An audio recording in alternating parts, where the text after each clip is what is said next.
An abandoned theme park in Japan has transformed into a sanctuary for endangered animals, where roller coasters rust while snow leopards roam free.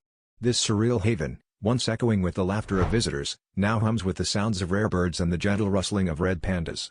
Conservationists have turned dilapidated carousels into shelters and old snack stands into feeding stations, creating a unique blend of nature and nostalgia.